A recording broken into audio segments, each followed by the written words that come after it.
प्रियो, हम परमेश्वर का धन्यवाद करते हैं कि एक बार फिर से हमारे पास ये अवसर है कि हम हालांकि परमेश्वर के भवन में जाने से तो वंचित हैं, लेकिन अपने घर पर हम आराधनाएं कर रहे हैं।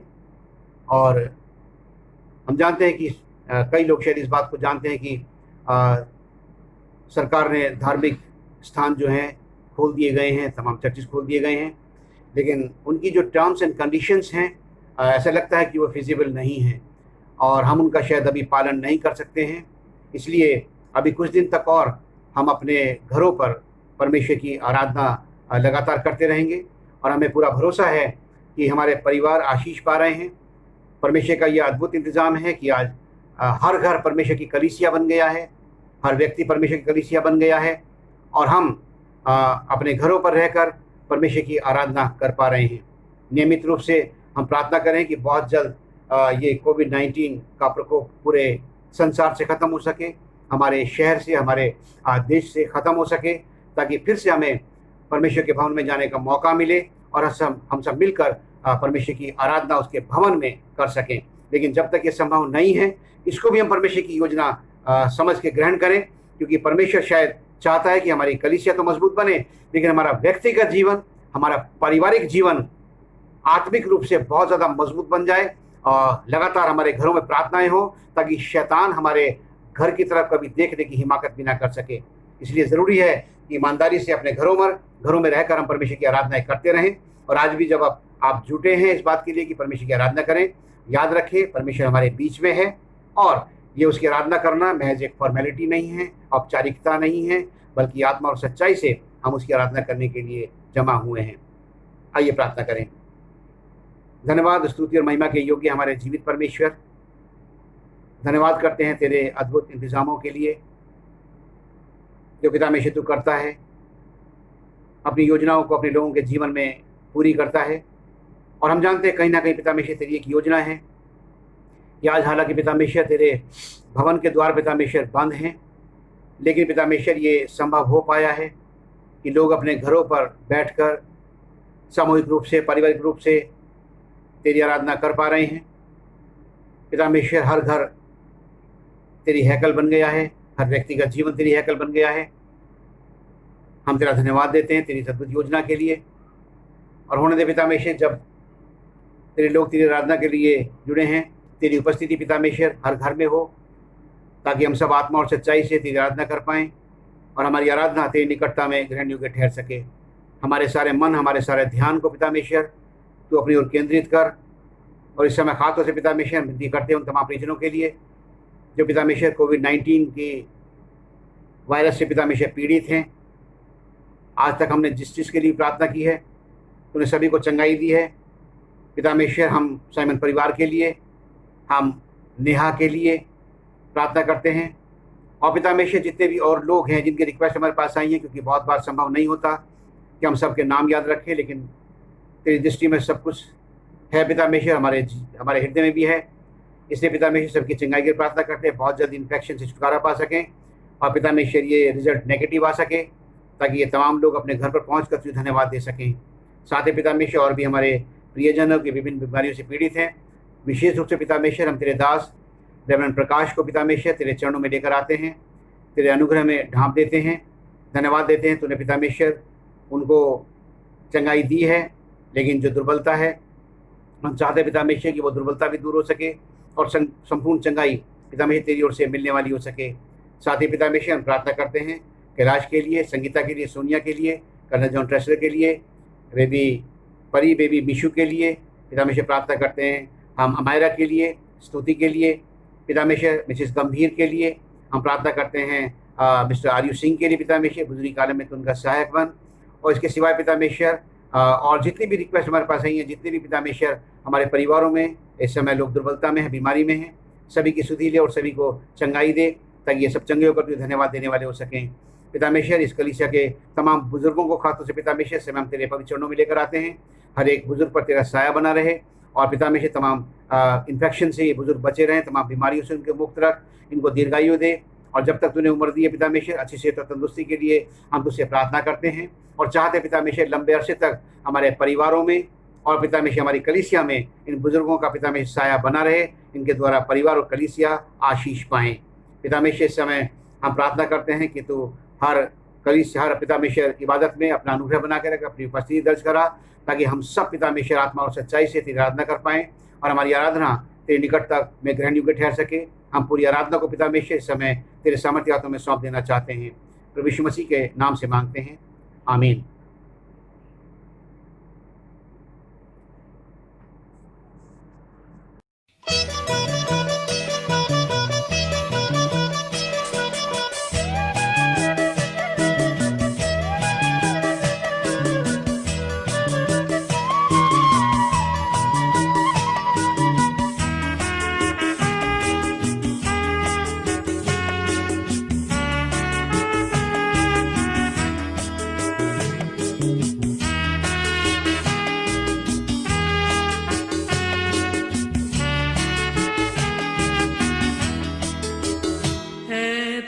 तू सदा याद रखना,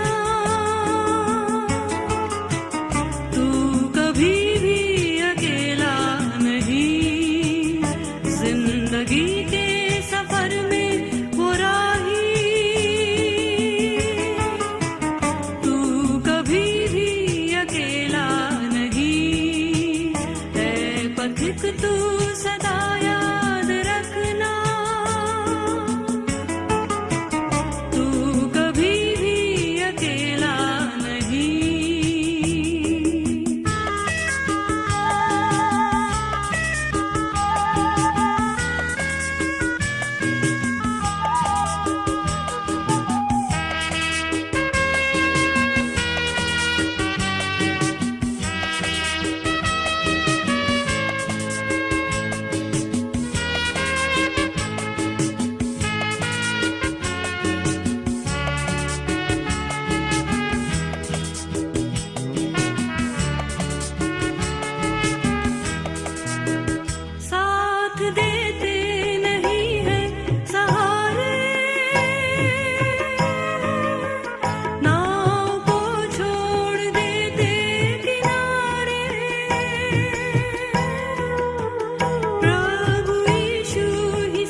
जिंदगी के सफर में वो राही,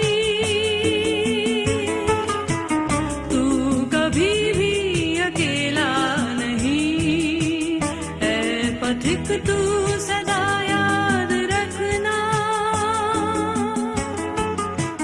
तू कभी भी अकेला नहीं।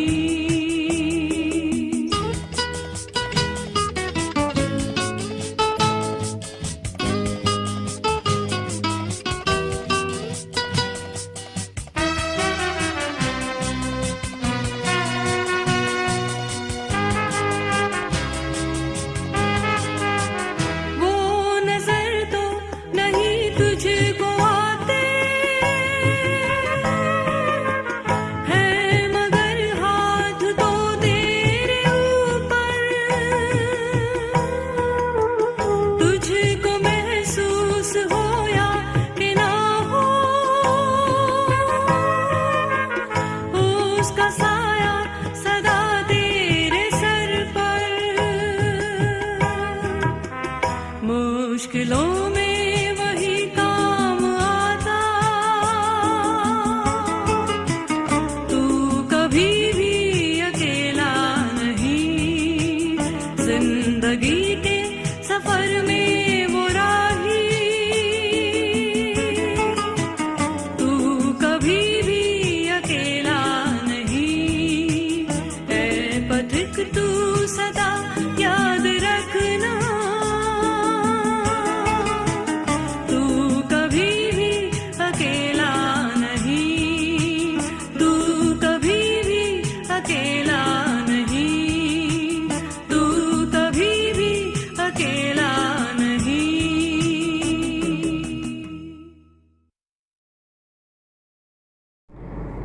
यीशु मसीह के मधुर और पवित्र नाम में आप सभी को मेरा सलाम।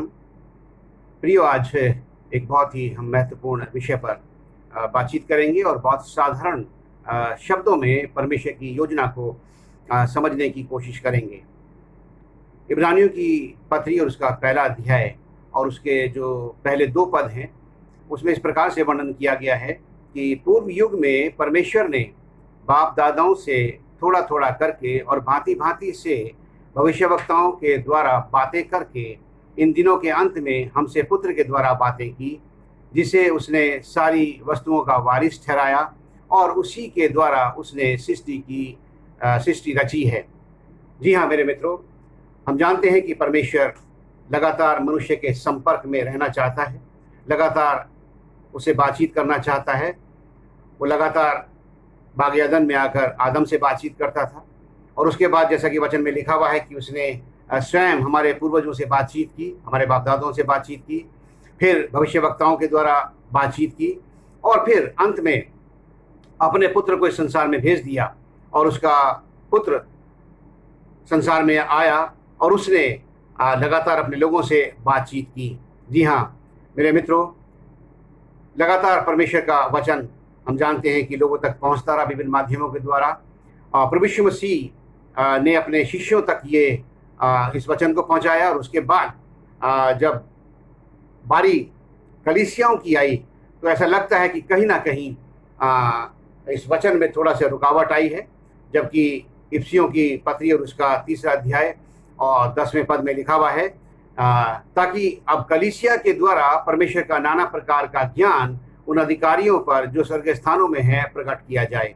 जी हाँ, अब ये जिम्मेदारी कलीसिया के ऊपर आ गई कि वो किस तरह से परमेश्वर के वचन को लेकर आगे चलते हैं। और हम जानते हैं कि प्रेरितों के काम के 2 अध्याय में जब हम पढ़ते हैं तो वहाँ पर हम जानते हैं पवित्र आत्मा चेलों पर उतरा और उसके द्वारा 3000 लोग बचाए गए, कलीसिया की स्थापना हुई और निरंतर कलीसिया का विस्तार होता चला गया। 3000 के बाद 5000 और उसके बाद निरंतर कलीसिया बढ़ती चली गई, परमेश्वर का वचन बढ़ता चला गया। लेकिन ऐसा लगता है कि कुछ समय के बाद जो कलीसिया के स्थापना का उद्देश्य था, कहीं ना कहीं कलीसिया उस उद्देश्य से भटक गई और इसी कारण से पौलुस को लिखना पड़ा कि कलीसिया के द्वारा ये परमेश्वर का वचन अब लोगों तक पहुंचाना है। मेरे मित्रों, हम जानते हैं कि प्रेरितों प्रकाशित वाक्य की जो पुस्तक है उसके 2 और 3 अध्याय में हम देखते हैं कि 7 एशिया माइनर की कलीसियाओं का वहाँ पर जिक्र है और वहाँ पर लिखा गया है कि कलीसियाओं में जो अच्छाई है उनके बारे में लिखा गया है, कलीसिया को आह्वान किया गया है कि वो उसको पकड़े रहें। लेकिन साथ में जो कलीसिया में बुराई है उनके बारे में लिखा गया है कि उसको अपने मध्य से निकाल दें। और साथ में एक बहुत ही सुंदर जो शब्द बार बार इस बात के लिए लिखा गया है कि जिसके कान हो वह सुन ले कि आत्मा कलीसियाओं से क्या कहता है। और ये बड़ा महत्वपूर्ण बात है, क्योंकि परमेश्वर का वचन आज हमसे और आपसे मुखातिब है। आज इस बात को गंभीरता से सोचने की ज़रूरत है, उस आवाज़ को सुनने की ज़रूरत है कि कलीसिया से परमेश्वर और परमेश्वर का आत्मा क्या अपेक्षा करता है। और हमें जानने की ज़रूरत है उस मूल उद्देश्य को जिसके लिए कलीसियाओं की स्थापना की थी, कि परमेश्वर ने अपने लोगों को दर्शन दिया, अपने सेवकों को दर्शन दिया और उस दर्शन को पाकर उसके लोगों ने कलीसियाओं की स्थापना की। और हम जानते हैं कि ये केवल एक ही उद्देश्य आरंभिक कलीसिया का था कि किसी भी तरीके से परमेश्वर के राज्य का विस्तार हो सके और महा आज्ञा का पालन किया जा सके, ताकि परमेश्वर का वचन लगातार निरंतर बढ़ता जाए और लोग और आत्माएं बचाई जा सके। मेरे प्रिय मित्रों, आज जबकि हम लॉकडाउन में हैं और चर्चिस के द्वार तकरीबन बंद हैं, लेकिन परमेश्वर ने ऐसा इंतज़ाम कर दिया है कि आज तमाम लोग, मसीही लोगों के जो घर हैं वो परमेश्वर का भवन बन गए हैं, वो कलीसियाएं बन गई हैं और लगातार परमेश्वर की आराधना और उपासना वहाँ पर हो रही है। मेरे मित्रों, याद रखें कि परमेश्वर का वचन जो है वो हमसे लगातार इस बात के लिए हमको प्रेरित करता है कि लगातार उसकी नज़दीकी में, उसके वचन में हम बढ़ते चले जाएं। हम इस बात को याद रखें, एक सेइंग है, remember we are called to be world changers and not world chasers. हमको संसार को बदलने के लिए हमारा चयन परमेश्वर ने किया है। और आज जबकि हर घर परमेश्वर की कलीसिया बन गया है, व्यक्तिगत जीवन परमेश्वर की कलीसिया है, हमारी कलीसिया तो कलीसिया है ही। सो आज ज़रूरत है कि हम व्यक्तिगत जीवन में और पारिवारिक जीवन में और कलीसिया में इस बात को समझें कि आत्मा कलीसियाओं से क्या कहता है। जी हाँ, परमेश्वर चाहता है और परमेश्वर का आत्मा चाहता है कि जिस उद्देश्य के लिए ये कलीसियाएं स्थापित की गई थी वो उद्देश्य पूरा हो सके, परमेश्वर के राज्य का विस्तार हो सके और हमारे अंदर वो कैरेक्टरिस्टिक्स आ सके, वो विशेषताएं आ सके जो कि प्रथम कलीसिया में थी। यदि हम आज की कलीसियाओं से उसकी तुलना करें तो हम जानेंगे कि कहीं ना कहीं थोड़ी सी कमी उसमें आई है। लेकिन आज ज़रूरत है कि उन विशेषताओं को हम देखें जो प्रारंभिक कलीसिया में थी और उसके अनुसार अपने व्यक्तिगत जीवन को, अपने परिवार को जो कि कलीसिया बन चुका है, और अपनी कलीसिया को उसके अनुसार अपने हम चलाने वाले हो सकें। सबसे पहली जो विशेषता हम इसमें देखते हैं, जो प्रथम कलीसिया के लोग थे, वो कलीसिया जो थी पवित्र आत्मा से परिपूर्ण थी। जी हाँ, उनके अंदर सबमिशन था, उनके अंदर रिपेंटेंस थी और वो बॉर्न अगेन मसीह थे। उन्होंने व्यक्तिगत रूप से प्रभु यीशु मसीह को जाना था, वचनों ने उनके जीवन में काम किया था और उन्होंने पवित्र आत्मा का बपतिस्मा पाया था। आज सबसे ज़्यादा जो ज़रूरत हमारी कलीसियाओं में है, हमारे व्यक्तिगत जीवन में, हमारे परिवार में है, इस बात की ज़रूरत है कि आज हम सबको पवित्र आत्मा की सामर्थ मिले। परमेश्वर का वचन बताता है, यदि हम यूहन्ना रचित सुसमाचार उसका 4 अध्याय और 24वें पद को देखते हैं तो वहाँ लिखा हुआ है कि परमेश्वर आत्मा है और अवश्य है कि उसके भजन करने वाले आत्मा और सच्चाई से उसका भजन करें। जी हाँ, आज ज़रूरत इस बात की है कि हमारे व्यक्तिगत जीवन में, हमारे पारिवारिक जीवन में और हमारी कलीसिया में पवित्र आत्मा की सामर्थ काम कर सके। और ये बहुत ही महत्वपूर्ण विशेषता प्राचीन कलीसिया में थी। एक और जो विशेषता प्राचीन कलीसिया में थी वो थी कि वो लगातार प्रेरितों से शिक्षा पाने में लगे रहते थे। और यहाँ पर जो इंग्लिश में इसका केजीवी में ट्रांसलेशन किया गया वो किया गया है, and they continued steadfastly in the apostles doctrine. जी हाँ, उस प्रेरितों से शिक्षा पाने में लौलीन रहते थे, सांसारिक बातें नहीं, फॉल्स डॉक्ट्रिन नहीं, वरन जो बात शिष्यों को प्रभु यीशु मसीह ने समझाई थी, शिष्यों से वो बात वो समझते थे और उसके अनुसार अपने जीवन को वो चलाते थे। आज बहुत ज़्यादा ज़रूरत है मेरे मित्रों कि हमारे अंदर जिज्ञासा हो, हमारे अंदर इस बात की इच्छा हो कि लगातार हम परमेश्वर के वचनों की शिक्षा अपने अगुओं से लें और स्वयं भी परमेश्वर के वचनों का हम अध्ययन करें। यशायाह नबी की पुस्तक और उसका 50वें अध्याय 4 पद में यशायाह नबी कहते हैं, बहुत सुंदर बात है जो मेरे आपके लिए बहुत महत्वपूर्ण है। वहाँ कहते हैं, प्रभु यहोवा ने मुझे सीखने वालों की जीभ दी है। यशायाह जैसा भविष्यवक्ता इस बात को कह रहा है कि यहोवा ने मुझे सीखने वालों की जीभ दी है। किसने दी है? कि मैं थके हुओं को अपने वचन से संभालना जानूं।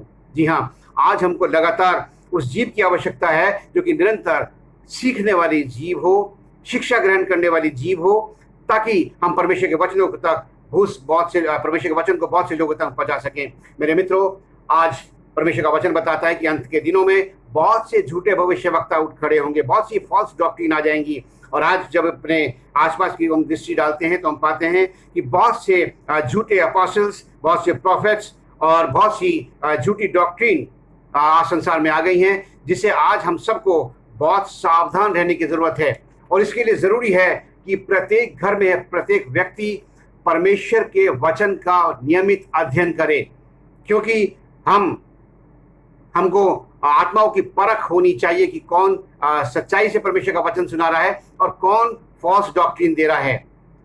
राजा दाऊद भी हम देखते हैं इस बात को कहते हैं, पहला राजा उसका 3 अध्याय उसके 9वें पद में वो कहते हैं, give therefore thy servant an understanding heart to judge thy people, that I may discern between good and bad। तो अपने दास को अपनी प्रजा का न्याय करने के लिए और समझने की शक्ति दे कि मैं भले और बुरे को समझ सकूं। और आज मेरे मित्रों, हम सबको ज़रूरत है स्पिरिट ऑफ डिसर्नमेंट की। ज़रूरत है कि हम सबको परख की आत्मा मिले ताकि हम झूठी डॉक्ट्रिन से बचे रहें और परमेश्वर की शिक्षाओं पर लगातार चलते रहें और अपने आप को सावधान रखें। जी हाँ, पहला यूहन्ना और उसका चौथा अध्याय और यदि पहले पद में हम देखते हैं तो वहाँ लिखा हुआ है, साफ वार्न किया गया है, हे प्रियो, हर एक आत्मा की प्रतीति न करो, वरन आत्माओं को परखो कि वो परमेश्वर की ओर से हैं कि नहीं, क्योंकि बहुत से झूठे भविष्यद्वक्ता जगत में निकल खड़े हुए हैं। जी हाँ, आज से 2000 वर्ष पूर्व यूहन्ना ने सावधान कर दिया था कि बहुत से झूठे भविष्यवक्ता खड़े होंगे, इसलिए बहुत सावधान रहने की जरूरत है कि हम किसी भी झूठी शिक्षा में ना पड़े, बल्कि व्यक्तिगत रूप से परमेश्वर के वचन का नियमित अध्ययन करें ताकि हमें कोई झूठी शिक्षा के प्रलोभन में लाकर हमें उचित शिक्षा से अलग ना ले जाए, हमें परमेश्वर के राज्य से अलग ना ले जाए। जी हाँ, लगातार शिक्षा को प्राप्त करने की जरूरत है। तीसरी एक और बहुत महत्वपूर्ण चीज जो थी वो उनमें थी कि वो फेलोशिप में लगे रहते थे। प्राचीन कलीसिया के लोग संगति करते थे। जी हाँ, वो परमेश्वर से लगातार संगति करते थे और आपस में परमेश्वर के लोगों के साथ, विश्वासियों के साथ उनकी संगति थी, जो आज बहुत ही महत्वपूर्ण बात है। मेरे मित्रों, एक कही जाती है एक बात कि यदि कोई भी अंगीठी यदि जल रही है, उसमें कोयले जल रहे हैं, यदि किसी एक कोयले को बाहर निकाल दिया जाए, चाहे कितना भी लाल वो कोयला हो, लेकिन यदि उसको बाहर निकाल कर रख दिया जाए, अंगीठी से अलग कर दिया जाए, तो कुछ समय के बाद वो राख बन जाता है, वो काला पड़ जाता है, उसमें वो गर्मी नहीं रह पाती। मेरे मित्रों, परमेश्वर के लोगों को चाहिए, आत्मिक रूप से हमको गर्म रहने के लिए चाहिए कि हम परमेश्वर की संगति करें और साथ में परमेश्वर के जो विश्वासी लोग हैं उनकी संगति में लगातार अपने जीवन को हम चलाएं। भजन संहिता का लेखक 133 अध्याय और उसके पहले पद में कहते हैं कि ये देखो, ये क्या ही मनोहर बात है कि भाई लोग आपस में मिले रहें। क्या ही मनोहर बात है कि भाई लोग आपस में मिले रहें। और हम जानते हैं कि मेरे मित्रों, our God is God of community. हमारा परमेश्वर जो है वो समुदाय का परमेश्वर है। यदि आरंभ से हम देखें तो परमेश्वर के वचन में लिखा है, आओ हम मनुष्य को अपने स्वरूप और अपनी समानता में बनाएं। वहां जो वर्ड यूज किया गया है, हम यूज किया गया है। जी हाँ, प्रभु यीशु मसीह ने जब अपने चेलों को प्रार्थना करना सिखाया तो उन्होंने ये नहीं कहा कि हे मेरे पिता, उन्होंने कहा हे हमारे पिता, हम सबके पिता। जब प्रभु यीशु मसीह ने अपने चेलों को प्रचार करने के लिए भेजा लूका सुसमाचार के दूसरे अध्याय में, तो वहां पर भी लिखा हुआ है कि उसने दो दो करके उनको भेजा। जी हाँ, जब कलीसिया प्रार्थना कर रही थी, एकजुट होकर प्रार्थना कर रही थी, सामूहिक रूप से प्रार्थना कर रही थी, हम जानते हैं उसी समय पतरस जो है वो जेल खाने से आज़ाद हो गया। जी हाँ, थोमा के विषय में हम जानते हैं कि पूरे चेले जमा थे, शिष्य जमा थे, थोमा वहां पर नहीं था। और थोमा ने जब इस बात पर शक जाहिर किया और कहा कि मैं जब तक उसके हाथों में कीलों के छेद ना देख लूं, उनमें अपनी उंगली न डाल लूं और उसके पंजर में अपना हाथ ना डालूं, विश्वास नहीं करूंगा। प्रभु यीशु मसीह ने थोमा को अकेले में दर्शन नहीं दिया, बल्कि जब वो संगति में था, चेलों के साथ था, तब प्रभु यीशु मसीह उसके पास आया। मेरे मित्रों, बहुत ही सोचने की बात है। आज मसीही कलीसिया को, आज मसीही समाज को एकता के सूत्र में बंधने की बात है, संगति में रहने की बात है। और इब्रानियों का लेखक 10वें अध्याय के 25 पद में कहता है, और देखो, एक दूसरे के साथ इकट्ठा होना न छोड़ो, जैसा कितनों की रीति है, पर एक दूसरे को समझाते रहो, और ज्यों ज्यों उस दिन को निकट आते देखो, त्यों त्यों और अधिक किया करो। जी हाँ, आज हमारे व्यक्तिगत जीवन को, हमारे परिवार को, हमारी कलीसिया को इस बात की बहुत आवश्यकता है कि आज हम परमेश्वर के साथ संगति रखें, विश्वासियों के साथ संगति रखें, आपस में संगति रखें। और वचन बताता है कि ज्यों ज्यों उस दिन को निकट आते देखो, त्यों त्यों और अधिक हमें संगति करने की आवश्यकता है। और ये एक बहुत अच्छी विशेषता प्राचीन कलीसिया में थी, जो आज हमारे लिए बहुत ही महत्वपूर्ण है कि आज हमारे अंदर संगति करने की इच्छा होनी चाहिए। चौथी एक और महत्वपूर्ण बात थी कि परमेश्वर का वचन में बताया है लूका सुसमाचार प्रेरितों के काम के दूसरे अध्याय में कि उनकी विशेषता क्या थी कि वो घर घर रोटी तोड़ते थे। और ये बहुत ही अच्छी उनकी विशेषता थी, बहुत एक खासियत थी। इसको ब्रेकिंग ऑफ ब्रेड, इसमें इंग्लिश में ट्रांसलेशन किया गया है, और ये इशारा करता है होली कम्युनियन। और हम जानते हैं कि वो प्रतिदिन होली कम्युनियन लिया करते थे कि उनको याद था जो पतरस ने संदेश दिया था। पतरस ने उनको बताया था कि तुमने और तुम्हारे लोगों ने प्रभु यीशु मसीह को क्रूस पर चढ़ा दिया। प्रभु यीशु मसीह तुम्हारे पापों के लिए मारा गया, तुम्हारे पापों के लिए उस पर यातनाएं दी गई। और कलीसिया लगातार इस बात को याद करने के लिए प्रतिदिन वो रोटी तोड़ते थे ताकि प्रभु यीशु मसीह की कुर्बानी को वो याद रखें। और लिखा हुआ है घर घर रोटी तोड़ते थे ताकि हर घर में घर का हर एक सदस्य इस बात को जाने कि प्रभु यीशु मसीह मेरे व्यक्तिगत जीवन के लिए कुर्बान हुआ था, मेरे व्यक्तिगत जीवन के लिए उसने अपने प्राणों का बलिदान दिया था, अपना बदन तोड़वाया था, अपना लहू बहाया था। प्रतिदिन देखा हुआ है घर घर में वो रोटी तोड़ते थे। मेरे मित्रों, आज जरूरत है कि आज हम भी प्रतिदिन प्रभु यीशु मसीह की उस कुर्बानी को याद रख सकें। प्रभु यीशु मसीह ने स्पष्ट रूप से कहा है लूका रचित सुसमाचार का 9वां अध्याय उसके 23वें पद में, जो कोई मेरे पीछे आना चाहे अपने आपे से इनकार करे और प्रतिदिन अपने क्रूस उठाए हुए मेरे पीछे हो ले। जी हाँ, चेले घर घर इकट्ठे होते थे, रोटी तोड़ते थे, प्रभु यीशु मसीह की कुर्बानी को याद रखते थे। और पांचवी और भी महत्वपूर्ण बात है कि आरंभिक कलीसिया प्रार्थना में लौलीन रहती थी। मेरे मित्रों, प्रार्थना एक मसीही व्यक्ति का, मसीही परिवार का, मसीही कलीसिया का एक अभिन्न अंग है। हमें व्यक्तिगत रूप से प्रार्थना करने की बहुत ज़्यादा आवश्यकता है, पारिवारिक रूप में प्रार्थना करने की आवश्यकता है और कलीसिया रूप में तो आवश्यकता है ही। बिली ग्राहम ने एक बार कहा, family which praise together stage together. मेरे मित्रों, यदि अपने परिवार में, अपनी कलीसिया में हम एकता और मोहब्बत की रूप को चाहते हैं, हमारा जीवन प्रार्थना का जीवन होना चाहिए, क्योंकि ये एकमात्र साधन हमारे पास इस समय है जिसके साथ हम परमेश्वर के संपर्क में रह सकते हैं, परमेश्वर से सहभागिता रख सकते हैं। और मेरे मित्रों, यदि एक बार हमने अपना जीवन प्रार्थना का जीवन बना लिया, मैं दावे के साथ इस बात को कह सकता हूं कि जब भी कभी हम पर संकट आएगा, कभी खुदा ना करे कि हमको परेशानी से गुजरना पड़े, उस समय शायद हमको प्रार्थना करने की आवश्यकता नहीं पड़ेगी, क्योंकि परमेश्वर हमारे प्रार्थनाओं के जीवन को जानेगा और हमारे जीवन में काम करेगा। एलिया को देखें आप, एलिया ने आपसे क्या कहा, मेरे कहे बिना 3.5 वर्ष तक मेघ नहीं बरसेगा, और उसी समय वर्षा बंद हो गई। शद्रक, मेशक और अबेदनगो को हम जानते हैं, उनको आग की भट्टी में डाल दिया गया। कहीं लिखा है कि उसने प्रार्थना की? नहीं, क्योंकि उनका जीवन प्रार्थना का जीवन था। लगातार परमेश्वर के संपर्क में थे, परमेश्वर ने उन्हें उस आग से बचा लिया। दानियल नबी को हम जानते हैं कि उसके बारे में लिखा हुआ है कि वो लगातार अपने जीवन की परवाह ना करते हुए, राज्य का परवाह ना करते हुए, लगातार उसका जीवन प्रार्थना का जीवन बना रहा और उसको शेरों की मांड में डाल दिया, शेरों की मांड में डाल दिया गया।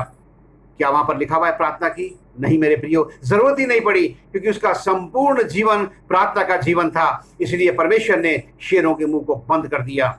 मेरे मित्रों, यदि मैं और आप चाहते हैं हमारा जीवन में भी ये काम हो, हमारे जीवन में भी एलिया नबी की तरह काम हो, शद्रक, मेशक और अबेदनगो की तरह काम हो, दानियल की तरह काम हो, मेरे मित्रों, हमको अपने जीवन को एक प्रार्थना का जीवन बनाना है। जितना संभव हो सके, जितना समय हम गुजार सकें, प्रार्थना में गुजारें, क्योंकि प्राचीन काल की कलीसिया लगातार वो प्रार्थना में लौलीन रहती थी। प्रभु यीशु मसीह ने क्या कहा, इन अंतिम दिनों जब हम गुजर रहे हैं, जबकि लॉकडाउन है और हम देखते हैं कि किस तरह से ये संसार जो है अब उस ओर बढ़ रहा है जहाँ प्रभु यीशु मसीह का आना शीघ्र है।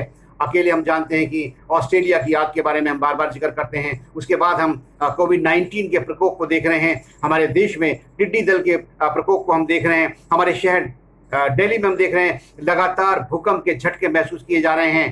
अप्रैल से अभी तक 9 झटके महसूस किए गए हैं, आपदाएं आ रही हैं। मेरे मित्रों, परमेश्वर का वचन के अनुसार प्रभु यीशु मसीह का आगमन शीघ्र है और प्रभु यीशु मसीह ने अपने चेलों को क्या कहा, जागते और प्रार्थना करते रहो कि परीक्षा में न पड़ो। मेरे मित्रों, आज ज़रूरत है हर व्यक्ति को हमारी व्यक्तिगत प्रार्थना में हम लग जाएं, पारिवारिक प्रार्थना में लग जाएं और कलीसिया की प्रार्थना में लग जाएं, क्योंकि इसके द्वारा हम शैतान पर विजय प्राप्त कर सकते हैं, शैतान को पराजित हम कर सकते हैं। प्रियो, एक और बहुत महत्वपूर्ण जो चीज़ उस कलीसिया, प्राचीन कलीसिया में थी, जो आज आवश्यकता है कि हमारे कलीसियाओं में, हमारे व्यक्तिगत जीवन में होनी चाहिए, बहुत ज़्यादा ज़रूरी है। लिखा हुआ है कि वहाँ सब बातें जो थी साझे की थी और जैसी किसी को ज़रूरत होती थी उसको वो दे दिया करते थे। जी हाँ, ये शायद एक इसको समझना बहुत कठिन होगा, लेकिन मेरे मित्रों, मुझे ऐसा लगता है कि जब ये बात यहाँ लिखी गई है तो यहाँ पर जो सेल्फिशनेस थी, जो स्वार्थ का जो व्यवहार था, वो तमाम प्राचीन कलीसिया के लोगों से खत्म हो गया था और उन्होंने शायद उस पैराबल को याद कर लिया था जो प्रभु यीशु मसीह के ज़ुबान मुबारक से निकला था, एक अमीर आदमी का और लाजर का। और वो जानते थे कि लाजर कहाँ पर था और उस अमीर आदमी की क्या दशा हुई। इस पैराबल को जानते थे और यही कारण था शायद कि वो सांसारिक बातों पर इस समय ध्यान नहीं लगा रहे थे, केवल उनका ध्यान जो था वो सांसारिक बातों पर लगा हुआ था। जी हाँ, पहला यूहन्ना और उसका 2 अध्याय और 15 पद में लिखा हुआ है कि तुम ना तो संसार से न संसार की वस्तुओं से प्रेम रखो, न संसार से न संसार की वस्तुओं से प्रेम रखो।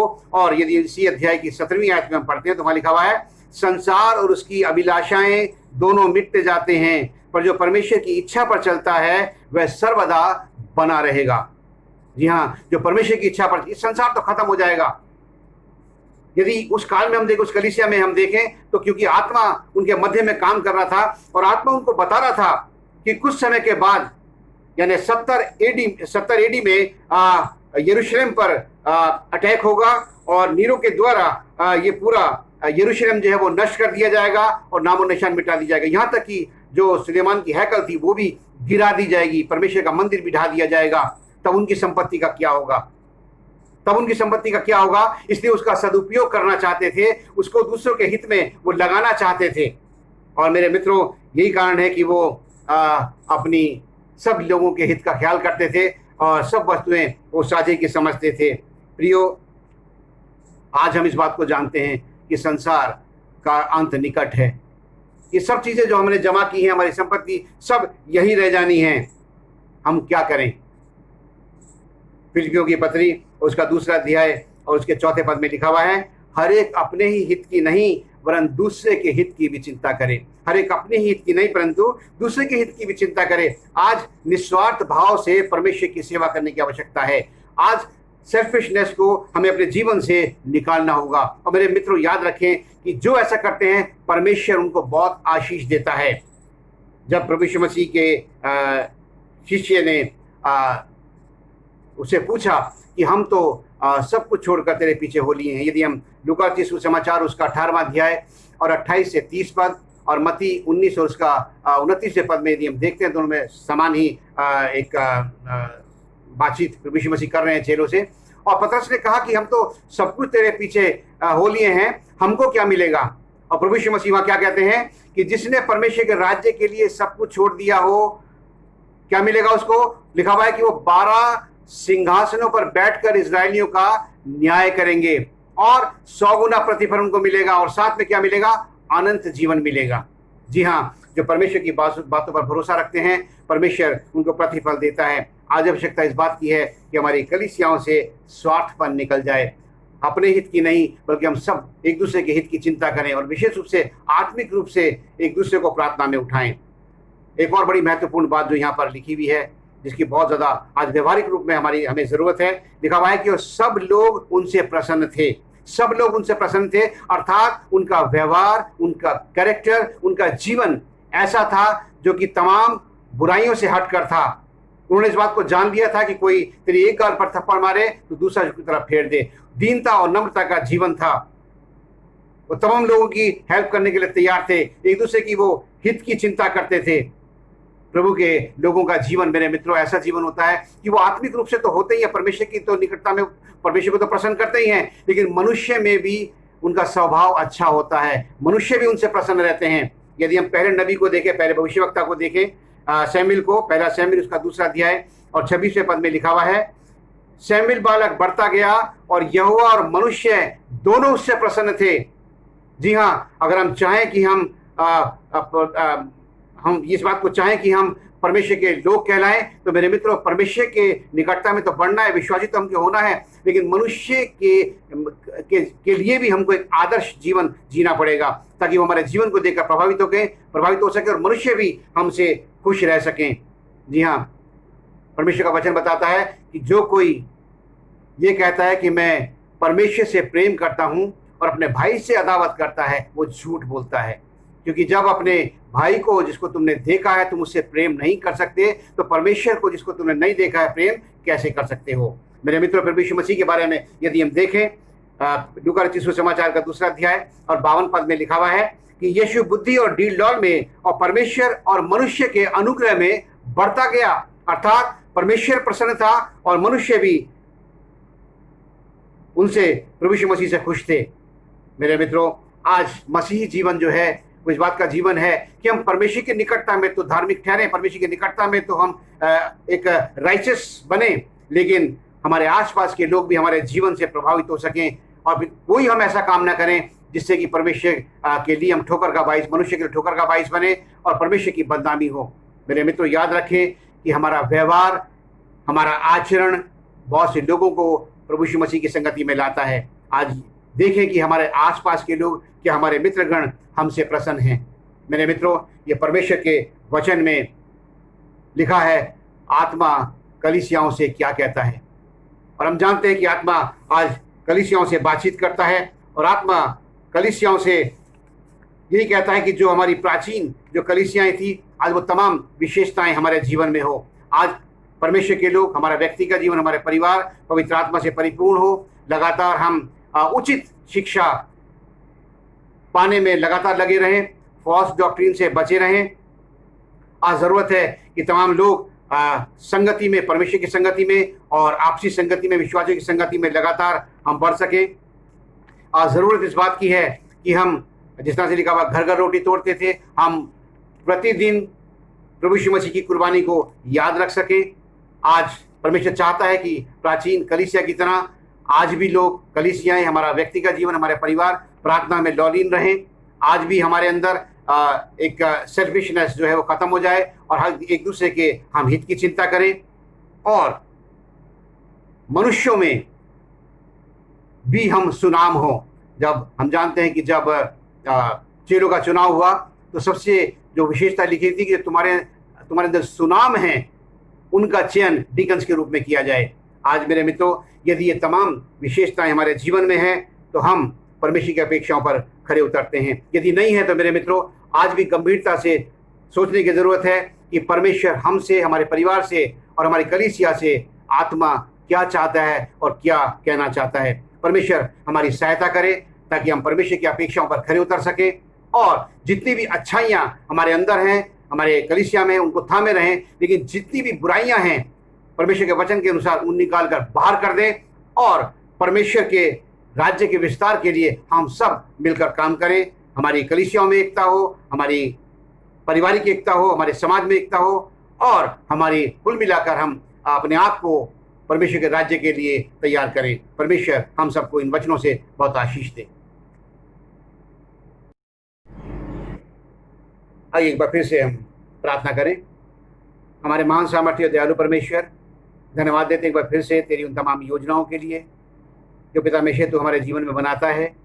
आज पिता मेशे तूने हमको मौका दिया कि हम सब पिता मेशे अपने घर पर बैठकर तेरी आराधना कर पाए हैं। हमें पूरा भरोसा है पिता मेशे तेरी उपस्थिति हमारे बीच में बनी रही है और तूने हमारी आराधना को ग्रहण किया है। इस समय पिता मेशे हम खातों से विनती करते हैं कि तेरे वचन जब पिता मेशे बार बार हमसे ये आह्वान करते हैं कि हम तेरी इच्छाओं को जान सकें। और आज भी पिता मेशे तू जानता है कि हालांकि 2000 से कलीसियाएँ पिता मेशे स्थापित की गई थी, लेकिन पिता मेशे तू जानता है कि बहुत सी कलीसियाएँ पिता मेशे तेरे कलीसिया के स्थापना के उद्देश्य को भूल गई हैं। और आज पिता मेशे तू हमसे बातचीत करना चाहता है और तू बताना चाहता है कि जिसके कान हो वो सुन ले कि आत्मा कलीसियाओं से क्या चाहता है। मोहन पिता मेशे की आज जबकि तेरे वचन के द्वारा हमने इस बात को जाना कि तू अपनी कलीसियाओं से क्या चाहता है। हमें इस बात को जाना पिता मेशे कि जो विशेषताएं प्राचीन कलीसिया में थी, तू चाहता है कि आज वो कलीसियाएं पिता, आज वो तमाम विशेषताएं तेरी आधुनिक कलीसिया में हो सके, हमारी कलीसिया में हो सके, हमारे परिवारों में और हमारे व्यक्तिगत जीवन में हो सके। पिता में तेरे वचन से जबकि हमने इस बात को जाना है तो होने दे पिता मेशे कि हम केवल इसके सुनने वाले ना हो बल्कि इस पर मनन करने वाले हों और इनके अनुरूप पिता मेशे अपने जीवन को चलाने वाले हो सके। वो तमाम विशेषताएं हमारे परिवार में, हमारे व्यक्तिगत जीवन में, हमारी कलीसिया पिता मेशे आने वाली हो सके और उनका पालन करके पिता मेशे अपने कलीसियाओं को, अपने व्यक्तिगत जीवन को, अपने परिवार को आदर्श के रूप में प्रस्तुत करने वाले हो सकें। पिता मेशे होने दे कि तेरा वचन हमारे हृदय में बना रहे और इसके अनुसार अपने जीवन को हम चलाने वाले हो सके, अपनी जिम्मेदारियों को महसूस कर सके, व्यक्तिगत रूप से, पारिवारिक रूप से और कलीसिया रूप में। पिता मेशे इस समय हम प्रार्थना करते हैं उन तमाम परिजनों के लिए जिनके पिता मेशे जन्मदिन इस सप्ताह में हैं। पिता मेशे तूने उनको जन्म दिया, जन्म के रोज से लेकर संभाला है, जीवितों के संसार में रखा है। पिता मेशे नया साल जब उनके जीवन में जुड़ रहा है, उनके जीवन को पिता मेशे तेरे सामर्थ्य बलवंत हाथों में सौंप देना चाहते हैं और विनती करते हैं पिता मेशे कि नया वर्ष उनके लिए बहुत सी आशीष और बहुत सी आनंद और खुशी का लाने वाला साल हो सके। और इस नए साल में पिता मेश्वर वो तेरी जान पहचान में और तेरे वचन में और तेरे विश्वास में और बढ़ते चले जाएं। पिता हमेशा उनकी दीर्घायु के लिए प्रार्थना करते हैं और विनती करते हैं पिता हमेशा इन सभी का जीवन समस्या मुक्त जीवन हो सके। जिनकी वेडिंग एनिवर्सरीज हैं उनको भी तेरे हाथों में सौंप देते हैं। तूने विवाह के बंधन में बांधा, तूने अब तक संभाला है पिताजी। पिता हमेशा उन्होंने देखी ऐसी बहुत सी वेडिंग एनिवर्सरीज ये साथ साथ मना सकें, लेकिन चाहते पिता हमेशा कि पति पत्नी का जीवन तुझे समर्पित हो सके, इनके परिवार तेरी ओर से आशीषित हो और पिता हमेशा इनके परिवारों के द्वारा तेरे नाम को सदा प्रथम स्थान मिलता रहे, तुझे आदर सम्मान और महिमा मिलता रहे। पिता हमेशा तमाम लोगों के जीवन पर तेरी आशीष को मांगते हैं और जितने लोग पिता हमेशा आराधना में शामिल हैं हम तुझसे विनती करते हैं अपनी आकाश के हीरों खोल दे, सांसारिक और आत्मिक आशीषों की वर्षा कर और पिता हमेशा तमाम किस्म की दिक्कतों से, तमाम परेशानियों से, तमाम बीमारियों से, आर्थिक संकट से अपने लोगों को बचाकर अपनी आशीषों से तमाम लोगों को भर दे पिताजी। दिन भर के लिए पिता हमेशा अपनी आत्मा प्राण को तेरे हाथों में सौंप देते हैं। दिन भर पिता हमेशा तेरी सुरक्षा में रह सकें और पिता हमेशा लगातार हम तेरे विश्वास में और बढ़ते चले जाएं। प्रभु यीशु मसीह के नाम से मांगते हैं, दया से सुन और ग्रहण कर ले, आमीन। और अब हमारे प्रभु यीशु मसीह का अनुग्रह, पिता परमेश्वर का प्रेम और पवित्र आत्मा की सहभागिता हम सबके साथ और संसार भर के समस्त विश्वासियों के साथ आज से लेकर सर्वदा तक होती रहे, आमीन।